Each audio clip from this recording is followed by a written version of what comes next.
Hello everyone, welcome to my classes. तो आज की क्लास में क्या पढ़ेंगे? आज की क्लास पढ़ेंगे हम आधुनिक भारत के इतिहास में भारत के वायसराय। जैसे कि हमने पिछली कक्षा में क्या पढ़ा, पिछली कक्षा हमने पढ़ा भारत के वायसराय में लॉर्ड लिटन के बारे में। हम जो नेक्स्ट वायसराय है लॉर्ड रिपन, उसके बारे में पढ़िए। लॉर्ड रिपन जो भारत के वायसराय 1880 से 1884 ईस्वी तक इन्होंने क्या है वायसराय के पद पर था।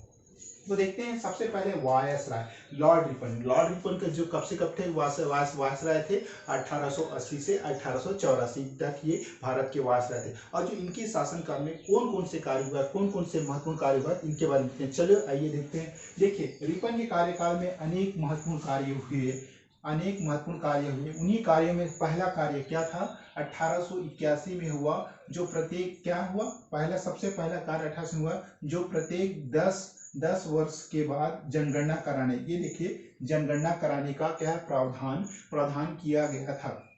देखिए, और जो पहली बार जनगणना कार्य किसके शासनकाल में हुआ था, लॉर्ड मेयो के कार्यकाल में हुआ था। तो देखिए, पहली बार जनगणना लॉर्ड मेयो, आपका लॉर्ड मेयो के कार्यकाल में 1872 ईस्वी में हुई थी। और जिसके बाद क्या है, लॉर्ड रिपन के कार्यकाल में 1881 ईस्वी में सबसे पहला प्रथम कारखाना अधिनियम लागू किया गया। देखिए, लॉर्ड रिपन के जो कार्यकाल में जो सबसे महत्वपूर्ण काम था वह है क्या है, कारखाना अधिनियम ना, कारखाना अधिनियम लागू किया गया था। कब किया गया था, 1881 में प्रथम कारखाना अधिनियम लागू किया गया था। तो देखिए, कारखाना अधिनियम क्या है, यानी रिपन कार्यकाल में कारखाना अधिनियम क्या, इसके बारे में पढ़ते हैं। जो उस समय के, जो पुराने समय में क्या होता था, जो कारखाना में जो काम करने वाले छोटे बच्चे होते थे 7 वर्ष से भी कम आयु के थे, तो उन्हीं के लिए जो 7 वर्ष से कम आयु के बच्चों को कारखाने में ना काम करने के लिए ये एक्ट लाया गया। कौन सा, कारखाना अधिनियम। देखिए, उस जमाने में क्या होता था, जो 7 वर्ष के बच्चों को ना जो बहुत लंबे समय तक और रोज लगातार कारखानों में काम करना पड़ता था, तो इसको कम करने के लिए रिपन ने कारखाना अधिनियम लागू किया। देखिए, कारखाना अधिनियम वह था जो बड़े बड़े कारखानों में ना, जहाँ 10 से 12 लोग काम करते थे, वह इस अधिनियम के लिए कानून नहीं था। जहाँ 100 से अधिक बड़े बड़े कारखानों में, जो मिल में मजदूर, जो छोटे बच्चे काम करते थे, उनके लिए यह कारखाना अधिनियम लाया गया था। और भी ये जो कारखाना अधिनियम है ना, नील हो गया, कॉफी हो गया, चाय आदि बागानों में काम करने वाले मजदूरों के लिए यह नियम लागू नहीं किया गया था। ये सिर्फ बड़े बड़े कारखानों हो गया, उनके लिए यह एक्ट अधिनियम लागू किया गया था। देखिए, उस जमाने में होता क्या था, जो छोटे बच्चे लोगों को लगातार महीनों महीनों काम करना पड़ता था, और इन्होंने क्या किया, महीनों में 4 दिन छुट्टी देने का भी प्रारंभ किया। किसने किया, आपका लॉर्ड रिपन ने। तो ये था आपका कारखाना अधिनियम। अब देखिए, नेक्स्ट पढ़ते हैं हम रिपन के कार्यकाल में, यानी कि लॉर्ड रिपन के कार्यकाल में 1882 ईस्वी में क्या, 1882 में वर्नाकुलर, ये वर्नाकुलर प्रेस एक्ट या समाचार पत्र अधिनियम को समाप्त किया था। क्यों किया था, लॉर्ड रिपन ने समाचार मतलब क्या, वर्नाकुलर प्रेस एक्ट के तहत या समाचार पत्र अधिनियम को क्यों समाप्त किया था। देखिए, इसके बारे में आपको बताता हूँ। उस समय क्या होता था, बहुत से समाचार पत्र आते थे, जैसे कि आपका आनंद मठ हो गया, अमृत बाजार पत्रिका हो गया, भारत मीर हो गया, सोम प्रकाश हो गया। तो ये सब समाचार पत्र प्रकाशित होते थे। लेकिन क्या है, जो सबसे ज्यादा विवादित है आपका अमृता बाजार पत्रिका। तो इनमें क्या होता था, जो अंग्रेजों के लिए, जो जनता क्या है, काफी भड़काऊ, मैंने यानी अंग्रेजों के काफी जनता द्वारा भड़काऊ संदेश प्रकाशित होता है, जिससे क्या, उन संदेशों को पढ़कर अंग्रेजों के प्रति मतलब क्या है, जो भारतीय जनता काफी भड़क उठती थी। तो इससे काफी आक्रोश पैदा होता था, जिससे क्या, अंग्रेजों को काफी हानि होती थी। तो इस कारण इस प्रथा को क्या, जो समाचार पत्र अधिनियम को वर्नाकुलर प्रेस एक्ट के तहत समाप्त कर दिया। किसके शासनकाल में, आपका लॉर्ड रिपन के शासनकाल में ना। उसके बाद पढ़ते हैं लिटन के कार्यकाल में। देखिए, लॉर्ड लिटन के कार्यकाल में सिविल सेवा, आपका सिविल सेवा परीक्षा में शामिल होने के लिए आयु क्या है, 21 वर्ष से कम करके 19 वर्ष कर दी ना। देखिए, 19 वर्ष कर दी गई, परंतु लॉर्ड रिपन के कार्यकाल में सिविल सेवा में परीक्षा में शामिल होने के लिए आयु क्या है, 19 वर्ष से बढ़ाकर 21 वर्ष कर दी गई थी। देखिए, अब मैं आपको पिछले क्लास में बताया था ना लॉर्ड लिटन के बारे में, तो मैं यहाँ पर फिर से बताता हूँ कि जो लॉर्ड लिटन के जो कार्यकाल में क्या है, सिविल सेवा परीक्षा की क्या है, सिविल सेवा परीक्षा में शामिल होने के लिए क्या है, लॉर्ड लिटन काल में 21 वर्ष से, मतलब इसे कार्यकाल में 21 वर्ष से घटाकर क्या 19 वर्ष कर दी। और जो लॉर्ड रिपन के कार्यकाल में जो सिविल सेवा परीक्षा में बैठने की आयु क्या की, 19 वर्ष से बढ़ाकर 21 वर्ष कर दी गई। देखिए 19 वर्ष से बढ़ाकर 21 वर्ष कर दी गई थी। तो ये थे आपका सिविल सेवा परीक्षा में शामिल होने वाले विद्यार्थियों की आयु में इन्होंने लॉर्ड रिपन ने क्या बढ़ा दिया था, यानी 19 वर्ष जो थी, जो लॉर्ड क्या है लिटन ने कम किया था तो लॉर्ड रिपन ने बढ़ा दिया। लॉर्ड लिटन ने क्या किया, 19 वर्ष से 21 वर्ष से घटाकर 19 वर्ष कर दिया, तो लॉर्ड रिपन ने क्या किया, 19 वर्ष से बढ़ाकर 21 वर्ष कर दिया।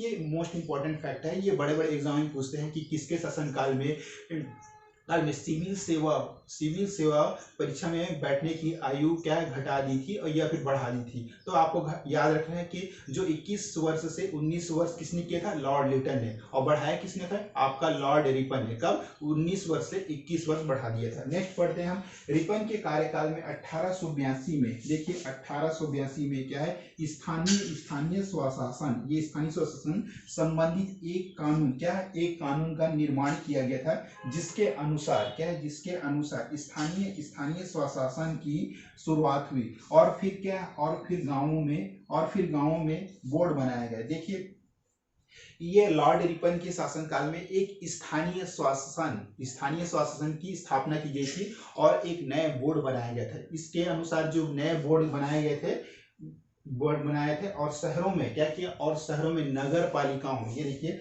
शहरों में क्या है आपका नगर पालिकाओं का गठन किया गया था। और रिपन के कार्यकाल में ही, और जो लॉर्ड रिपन के कार्यकाल में ही आपका क्या हुआ, लॉर्ड रिपन के कार्यकाल में ही फरवरी 1833 ईस्वी में इल्बर्ट विधेयक प्रस्तुत किया गया था। लेकिन अंग्रेजों ने क्या है, इसका विरोध किया था, जिसे भारतीय इतिहास में क्या कहा जाता है, आपका श्वेत विद्रोह के नाम से जाना जाता है। देखिए लॉर्ड रिपन के शासनकाल में क्या है, इल्बर्ट बिल प्रस्तुत किया गया था, जिसका क्या है अंग्रेजों ने विरोध किया। इस इल्बर्ट बिल विद्रोह को क्या है, और भारतीय इतिहास में क्या किया जाता है, श्वेत विद्रोह कहा जाता है ना, ये आपका श्वेत विद्रोह के नाम से जाना जाता है। अब जो ये इल्बर्ट बिल विधेयक क्या था भाई, पढ़ते हैं आगे। देखिए इल्बर्ट विधेयक के अनुसार भारतीय न्यायाधीशों को क्या है, अंग्रेजों के विरुद्ध सुनवाई, अंग्रेजों के विरुद्ध क्या है, इल्बर्ट बिल विधेयक में क्या है, भारतीय न्यायाधीशों को अंग्रेजों के खिलाफ सुनवाई करने का अधिकार प्राप्त हो गया है ना, सुनवाई करने का प्रावधान किया गया था। दूसरा क्या है, इस बिल के अनुसार भारतीय न्यायाधीशों को क्या यूरोपीय कोर्ट में जज बनने का अधिकार प्रदान किया गया था। देखिए अब होता क्या था उस जमाने में, क्या सिर्फ जो बड़े बड़े फैसले और अधिकार लेने का जो अधिकार है वो सिर्फ बड़े बड़े अंग्रेज अधिकारियों को होता था। लेकिन क्या इल्बर्ट बिल में क्या हुआ था, इसमें जो हमारे जो भारतीय जज को क्या यूरोपीय कोर्ट में अंग्रेजों के खिलाफ क्या है, अंग्रेजों के खिलाफ बोलने का अधिकार प्राप्त हो गया, और जज जो है ना न्याय और फैसला कर सकते थे। तो इसका विरोध क्या है, अंग्रेजों ने किया। उसका नेक्स्ट पढ़ते हैं, अंग्रेजों के विरोध के कारण इस बिल को वापस ले लिया गया था। ये सब किसके शासनकाल में हो, आपका लॉर्ड रिपन के शासनकाल में। अफगानिस्तान से देखिए, अफगानिस्तान से संधि हुई 1881 में, मैसूर के शासक को गद्दी की वापसी। देखिए ये लॉर्ड रिपन के शासनकाल में क्या हुआ, मैसूर के शासक को गद्दी की वापसी हुई। फिर स्थानीय स्वशासन संबंधी सरकारी प्रस्ताव 1882, इसको पहले मैंने यहाँ पे काफी क्लियर समझाया। स्थानीय शासन, नगर पालिका गठन हो गया, बोर्ड का गठन वही है। उसके बाद सर विलियम हंटर की अध्यक्षता में शिक्षा आयोग की नियुक्ति की गई 1882 में। सर विलियम हंटर की अध्यक्षता में शिक्षा आयोग की नियुक्ति 1882 में की गई। रिपन को भारत का उद्धारक क्या है, फ्लोरेंस नाइटिंगेल ने कहा था। देखिए अब जो लॉर्ड रिपन को किसने कहा था, भारत का उद्धारक, ये आपका भारत का उद्धारक किसने कहा था, फ्लोरेंस नाइटिंगेल। अब ये फ्लोरेंस नाइटिंगेल कौन है, नाम से ऐसा लगता है किसी मनुष्य पुरुष का नाम है, लेकिन फ्लोरेंस नाइटिंगेल एक महिला है। और ये कहाँ की रहने वाली थी, ये आपका फ्रांस या पेरिस की रहने वाली थी, जिन्होंने ये बहुत ही महत्वपूर्ण कवि, पोएट्री लेखक हैं। तो इन्होंने क्या किया था, लॉर्ड रिपन को भारत का उद्धारक कहने वाला कहा था। किसने कहा था, फ्लोरेंस नाइटिंगेल ने ना। उसके बाद क्या, 13 दिसंबर आपका 13 दिसंबर 1884 ईस्वी में लॉर्ड रिपन का क्या है, कार्यकाल समाप्त हो गया। किस कब लॉर्ड रिपन का कार्यकाल समाप्त हो गया, उसके बाद वह वापस इंग्लैंड चले गए। देखिए हमारे जो लॉर्ड रिपन के शासनकाल में जो महत्वपूर्ण कार्य हुए, उसके बाद 1884 में 1884 में जो लॉर्ड रिपन का जो कार्यकाल था वायसराय, वो क्या है, पद समाप्त हो गया और वह वापस इंग्लैंड चले गया। इंग्लैंड चलने के बाद वहीं उनकी मृत्यु हो गई। तो एक बार हम फिर से रिवाइज करते हैं जिससे काफी आपको क्लियर हो। हम पढ़ रहे हैं भारत के इतिहास में, आधुनिक भारत के इतिहास में वायसराय, हमने पिछले क्लास में क्या पढ़ा, लॉर्ड लिटन। अब हम पढ़ रहे हैं भारत के viceroy Lord Ripon. Lord Ripon कब से कब तक भारत के वायसराय थे, ये थे आपका 1880 से 1884 ईस्वी तक भारत के वायसराय थे। देखिए रिपन के कार्यकाल में अनेक महत्वपूर्ण कार्य हुए। इनमें सबसे पहला कार्य 1881 में क्या हुआ, प्रत्येक 10 वर्ष यानी जो प्रत्येक 10 वर्ष के बाद क्या है, जनगणना कराने, यानी हर 10 साल में आप जनगणना कराने का प्रावधान किया गया था। पहली बार जो जनगणना कार्य के लॉर्ड मेयो, ये आपका लॉर्ड मेयो की कार्यकाल में 1872 ईस्वी में प्रारंभ हुआ था ना।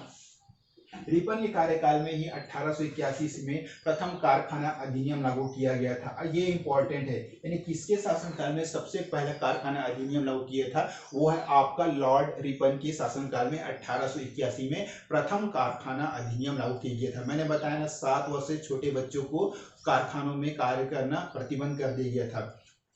और क्या होता था, जो शहरों में क्या बड़े बड़े कारखानों में जहां उनकी संख्या 100 से अधिक थी ना, वहां यह प्रथम कारखाना अधिनियम लागू होता है। 10 से 12 व्यक्तियों के समूह में यह नियम लागू नहीं होता। और जो यह नियम है ना, चाय बागान हो गया, काफी बागान हो गया, चाय बागान, काफी बागान, नील बागान, तो इन सब पर यह कारखाना अधिनियम लागू नहीं होता था ना। ओके, समझ में आया आप लोग बात। उसके बाद हम पढ़ते हैं रिपन के कार्यकाल में 1882 ईस्वी में क्या, 1882 ईस्वी में 1882 ईस्वी में वर्नाकुलर, आपका वर्नाक्यूलर प्रेस एक्ट या समाचार पत्र अधिनियम को किसने, लॉर्ड रिपन ने समाप्त कर दिया। मैंने आपको बताया ना कि जो उस समय जो कुछ समाचार पत्र प्रमुख थे, जिनमें क्या वर्नाक्यूलर प्रेस एक्ट के तहत इन्हें समाप्त किया गया था। ये थे आपका आनंद मठ हो गया, आपका सोम प्रकाश पत्रिका हो गया, भारत हरि हो गया, और क्या क्या अमृता बाजार पत्रिका है। तो इन समाचार पत्रों में क्या है, अंग्रेजों के खिलाफ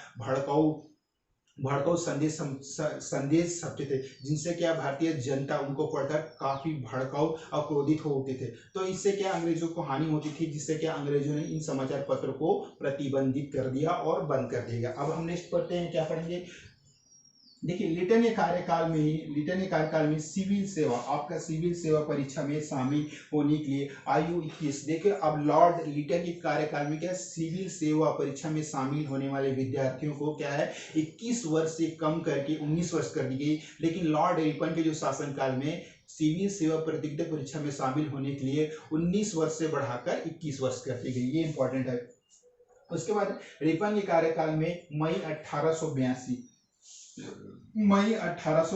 में स्थानीय स्वशासन से संबंधित एक कानून, कौन सा कानून, एक कानून का निर्माण किया गया था, जिसके अनुसार स्थानीय स्वशासन की शुरुआत हुई। यानी लॉर्ड रिपन के शासनकाल में स्थानीय स्वशासन की शुरुआत हुई, और फिर गांवों में क्या एक बोर्ड बनाए गए, और शहरों में क्या है, नगर पालिकाओं का गठन, ये देखिए ना, नगर पालिकाओं, शहरों में नगर पालिकाओं का गठन किया गया था। और रिपन के कार्यकाल में ही फरवरी, यानी किसके कार्यकाल, लॉर्ड रिपन के कार्यकाल में फरवरी 1833 ईस्वी में इल्बर्ट विधेयक, कौन सा बिल विधेयक प्रस्तुत किया गया, इल्बर्ट बिल विधेयक प्रस्तुत किया गया था। लेकिन अंग्रेजों ने इसका विरोध किया था, जिसे भारतीय इतिहास में इसे श्वेत विद्रोह के नाम से जाना जाता है। अब देखिए जो ये इल्बर्ट बिल विधेयक क्या है, इसके बारे में पढ़ते हैं। देखिए इल्बर्ट विधेयक के अनुसार भारतीय न्यायाधीशों को अंग्रेजों के विरुद्ध, किसके विरुद्ध, अंग्रेजों के विरुद्ध सुनवाई करने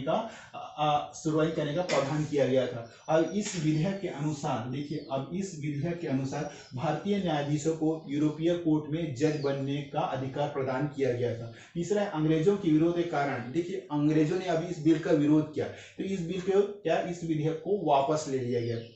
अफगानिस्तान से संधि कब हुई, 1881 में। मैसूर के क्या है, शासक को गद्दी की वापसी दी गई। स्थानीय स्वशासन संबंधी सरकारी प्रस्ताव 1882, मैंने आपको यहाँ बताया। सर विलियम हंटर की अध्यक्षता में क्या है, शिक्षा आयोग की नियुक्ति 1882 में की गई।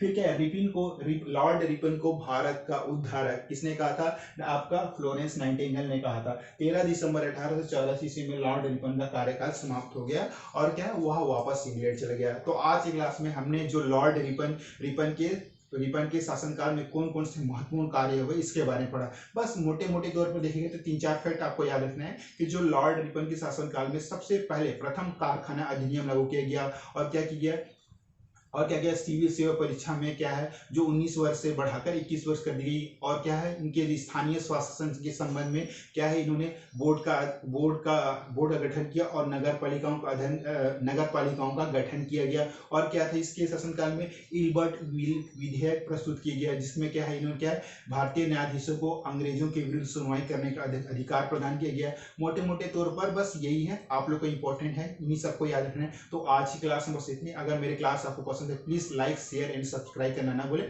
और आपका दिन काफी अच्छा शुभ हो। अपना कीमती वक्त देने के लिए बहुत बहुत धन्यवाद। Okay, thank you.